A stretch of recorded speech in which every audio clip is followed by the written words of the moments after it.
What are you, afraid of a little hard work? Afraid to get your hands dirty? Afraid to roll up your sleeves, dig in, pick up whatever tool is necessary, put it to work, use your brain to solve some problems?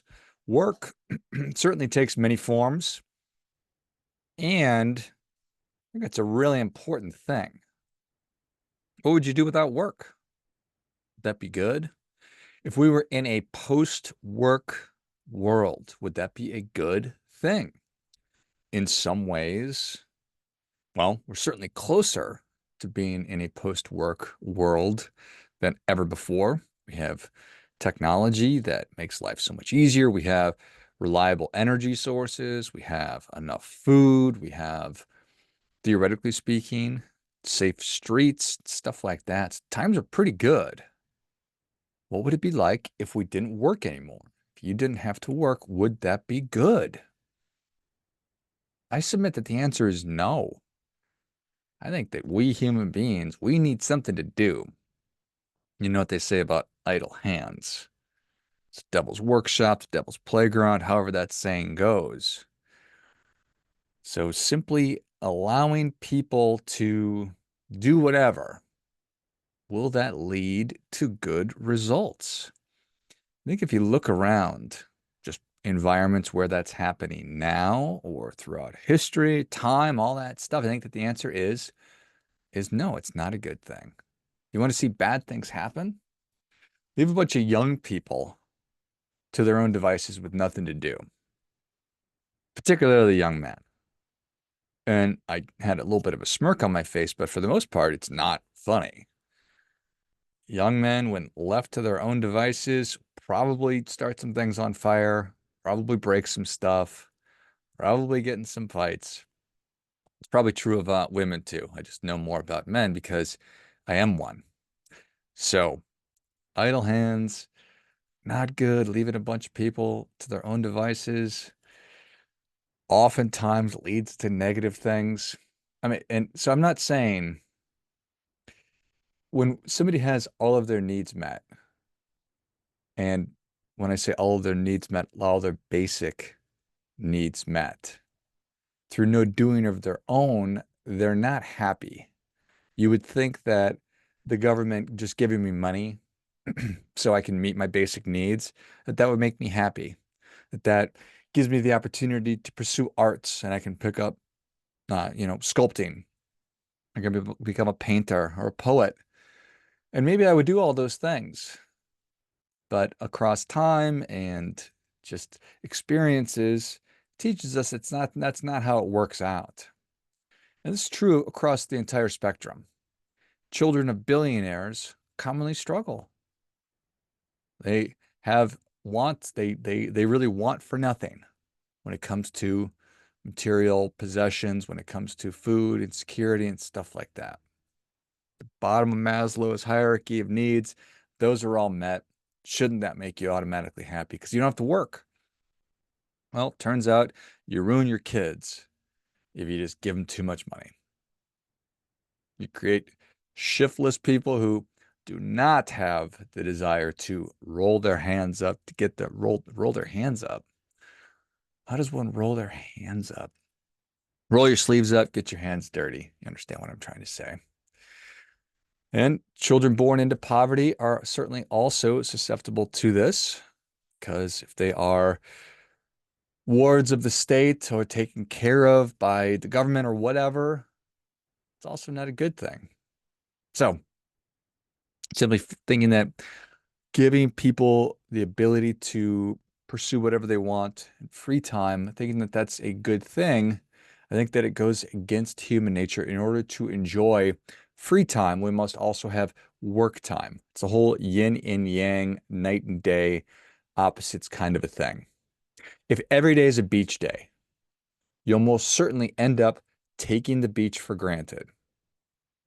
If you live at a place where you're not by the beach, you know how great it is to go to the beach.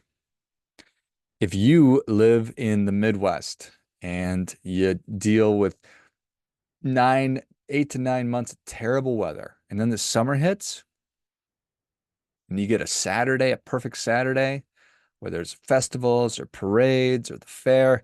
It's amazing. It's magical. You appreciate it. Every day was like that, then you would grow accustomed to it and you would no longer appreciate it. You would take those great days for granted. So work, I don't know that I'm making a great case for it other than the reality or the realization that as human beings, we must be productive. We've got to we've got to be working on things. Work is important. It is essential for a lot of different reasons, and that's what we're here to talk about. It's also a source of dignity. There is so much value in a hard day's work, a hard day's worth of labor, digging a hole, building something, cleaning something up, job well done. You can see the impact. You can see your progress. You can step back at the end of it and know that the fruits of your labor you can observe directly. And that is without question of value. Labor Day. It's the idea that we wanted to honor workers and their contributions to the economy came from labor unions. The first Labor Day was September 5th of 1882 in New York City, organized by the Central Labor Union. Now, it was an unpaid, workers took an unpaid leave to participate in parade and festivals, stuff like that. As the labor movement gained momentum, there was a push for a national holiday where people could take day off and actually get paid for it. So it's a good thing. And President Grover Cleveland signed a bill into law on June 28, 1894, making Labor Day a federal holiday to be celebrated on the first Monday of September every year. So Labor Day became time to honor the contributions of workers to the strength and prosperity and well-being of our country. It is today kind of the end of the summer where we do parades, a lot of parades going on, barbecues and other parties. And it's an important thing, certainly. But how much are we really thinking about it? How much do we think about Labor Day and all that good stuff? I don't know the answer to it. I don't know how often you think about work, but on Labor Day, just like on all holidays, it's a good time to reflect and to think, okay, what do I kind of think? What do I really think about work and the value of work? What role does work play in my life? Is it something to be overcome? Is it I need to figure out how to not do this anymore because I hate it? Is it something that you are excited about, that you are passionate about, something that you do? Is it a source of identity and pride? It's a funny thing. Over the past 20 years or so, we've had in the world of personal finance this FIRE movement. It's financial independence, retire early, with the idea that work is something to be overcome, where people find themselves in soul-crushing dead-end jobs and in debt, and they sort of played along and thought, I'm going to climb the corporate ladder and do what my mom and dad did before me, my grandparents, whatever. Come to realize that wasn't necessarily all it was cracked up to be, and people would rather figure out how to do a lot more of what they like instead of having to do what other people want them to do in source of money. And I get that. So two things could be true at the same time. Work can have immense value, and you could certainly want to overcome it. And I think that that's true, and it's of value when you are working to figure out a different means to an end. Simply wanting to be done working, I don't think is healthy, but wanting to figure out how you want to be spending your time and then making plans and working towards that, I think makes all the sense in the world. It's a trap that we sprung or set rather for lots of young people. And I say we because I'm part of this. I live here in this society. I live in the United States. And through that, I'm tacitly responsible. I'm complicit in this. And what we saw happen was We saw the cost of higher education explode. We saw students, young people, teenagers take on student loans, take on debt to pay for that bloated, over wildly expensive cost of education. But we told them this is the ticket. You got to get your ticket punched. This is how you do it. And then what happens? You graduate with a bunch of debt, got to get a job, and you need to take a job to start servicing this debt. Got to get an apartment, got to buy a car. All of a sudden, I'm living hand to mouth, living paycheck to paycheck. And for what? For what? I got a job that I hate, doing work that sucks to pay bills and just to survive. That's not great. That doesn't sound good to me. Opt out. No thanks. So makes all the sense in the world why people would want to find financial independence and get the heck out of this trap of just working for money so I can pay my bills. That's not good. That's soul crushing. So getting to the point where work is optional, I think that that's great. I'm gonna take a huge step back. What's great is what you decide is great. I am not interested in putting my values on you. I understand and appreciate that the drive that exists inside of me and my body may not burn quite as brightly as the one inside of you, and that's fine. We're all different. You have different wants. You have different desires, needs, preferences. Great. It's what makes this place awesome. If everybody was like me, that wouldn't be good. Not good. We don't need 8 billion me's running around. So we need people that want different things and look at problems in different ways, look at work in different ways, solve problems in different ways, go about their work in different ways. That's great. The whole thing is I want you to decide. And I want you to figure out what a great day looks like and how you want to be spending your time, all of it. Work time, alone time, family time, leisure time, fun time, whatever. That's what I want. I want you to figure out what's most important to you, and then for you to put that into action to make your desired life your current reality. That sounds good to me. That sounds good to me.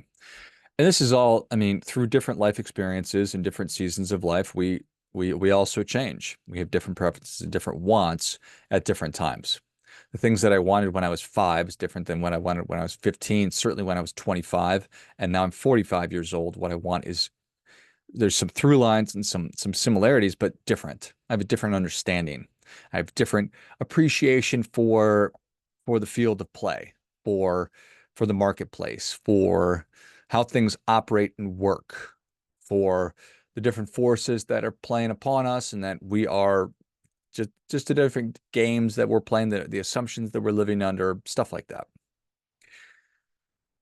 I had my first taste of corporate growth when I was late 20s into my early 30s, when I was working in a more corporate role within um, some really big companies.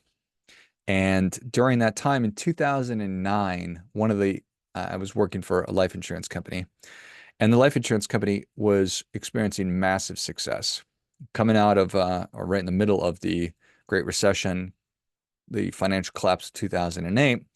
And turns out that insurance companies sold products that had guaranteed rates of return. So these were very popular.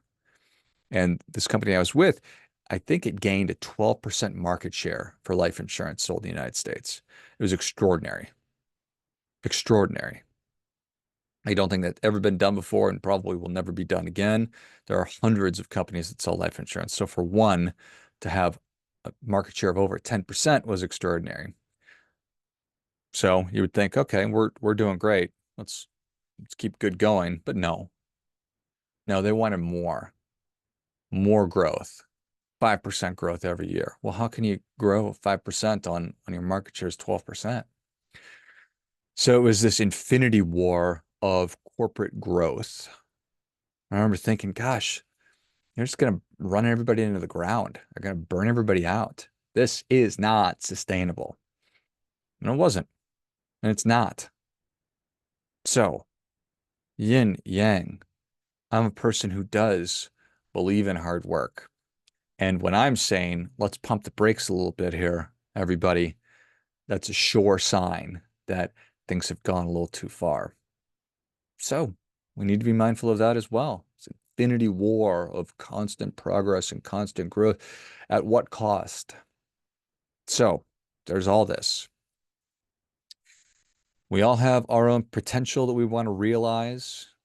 We all have a lot of potential energy that is inside of us. How we choose to tap into that or to let it go, that's really up to us. I believe that our prime directive as human beings is the realization of our fullest potential. And therefore, I strive and drive to hit that every day. So, with that in mind, I think that work is essential. Like ancient humans certainly understood the importance of work because if they didn't kill, they didn't eat. So, whoever was in charge of going out there and hunting, there's no thought, there's no thoughtfulness or, gee, should I take the day off? No. If you don't do your job, everybody else is going to die because there's no food. Or if you don't get the water and bring it back, we're all going to die of thirst. If you don't do XYZ, then these people will suffer greatly. So, difference, right? Bible encourages diligence and hard work. Proverbs tells us that all hard work brings a profit, but mere talk leads only to poverty. So we need to be industrious, not just talk about it. Got to be about it, not just talk about it. Obviously, maybe it's not obvious. The Bible also references, and I'm talking about the Bible just because it's ancient wisdom, something we're all familiar with. And there's just so much wisdom in every word within the book. So Bible certainly talks about rest and balance, talk about the Sabbath and the importance of honoring the day, your day of rest. It's in the Ten Commandments. So work-life balance, along with the FIRE movement, probably people have been talking about work-life balance for a really long time, but this is also something that it's never going to be 50-50. It's never probably going to be the same every week.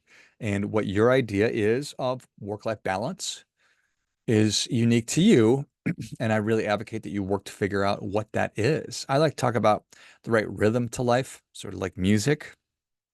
And I want to be flowing. I want to have the right rhythm. I don't want things to be out of balance. When I go too hard in one direction, then the other aspects of my life that are important, they suffer. I'd like to think about 6 areas of life: family, community, your career, your finances, your personal development, your well-being, and then your peace of mind. And we need to be sure that we're touching all of those and making sure that we have the right rhythm or stasis or balance between all 6 of those areas. Because when we ignore one area, all other areas will certainly suffer because of that, even though you don't think so. I think that how you look at everything, how you look at your life makes all the difference. And that's your perspective. And certainly how you look at work makes all the difference. So for me, if my name's on the list, then I'm going to be committed and my heart's going to be in the work. One of my favorite stories talks about during the space race, John F. Kennedy was at NASA. It was late in the evening, probably early in the morning. Everybody was still working, and JFK noticed there was a janitor who was really working hard. And he walked up to the man because he was curious what was going on. He said, "Hey, I'm Jack Kennedy. Can I ask you what you're doing?" He said, "Well, Mr. President, I'm working to put a man on the moon." So there's a guy cleaning up the floors, cleaning the toilets, but he didn't think about it like that. He saw himself as part of this critical mission, as he was, as he was. So, do you think about work as a calling or a vocation? It's an interesting thing. God placed Adam in the Garden of Eden and told him to work it and take care of it. So, Maybe you think about your work like that. Maybe you think about you are a good steward of your family, your little Garden of Eden, my little Garden of Eden, your community. And work, it can take the form obviously of I'm trading time for money, or I'm doing something in service of receiving some kind of compensation, but it's also making sure that I'm working in service of those other areas of my life. So I think it's an important thing. Will you ever get there? Will you ever feel like your work is this is what I do, this is my calling, this is my vocation? I don't know. I hope that you will. I think that that's a good thing. Why wouldn't I want to have a deep connection to the work that I'm doing versus feeling like I'm part of some soul-crushing, crappy job? And there's a problem of passion, certainly. We're all supposed to be finding our calling and our why and finding our passion. And that's great if you have it, but also very, very abstract if I don't. And this is one of those things that we tell people to just do, just figure it out. And if we have no idea how to do that, how to do it, then why would I be able to do that? So I advocate that instead of just trying to figure out what you're passionate about, just get serious about whatever you're doing. And then you'll get good at it. And then from there, I bet you'll become passionate about it. So will that work for you? I don't know. I'd say it's worth a try though. Here's something I know for sure, is that all this takes courage. It takes courage to look inside and ask yourself these existential big questions. It takes courage to, if the answer is my job sucks and I hate it, to make change in your life. That takes a lot of courage. Forging your own path, cutting your own path takes absolute courage. It will take hard work. There will be discomfort. There will be anxiety, lots of negative feelings, or what society tells you are negative feelings and bad things, but they're not. A little bit of healthy anxiety is a good thing. It keeps us alive. It keeps us moving. Pain from having worked a hard day, that is of value. Pain because I've strained my muscles, because I'm working out and lifting, that's just me getting stronger. That's what that is. Going with the flow is easy. Going with the flow is easy. Doing what you've always done is easy. But at what cost? It's got a giant negative cost in the end. When you get to 45, 50, you realize, oh no, what am I going to do? Is this it? Am I stuck here? Maybe. Is it ever too late? No, it's not too late to think about the work that you want to be doing and then figure out how to do a little bit of it and then figure out how to do a little more of it. Just think about what you want your day to look like. What would you like to be spending your time doing? How can you be earning money doing that? And get to work figuring that out. That's what I want for you. I want you to figure out what you know and think about work, how you feel about it. And then get to work on doing the work that you're interested in doing. You can do it. You're a courageous person. You're smart enough. You're worthy of the life that you want. You're even deserving of it, but none of us are entitled to it.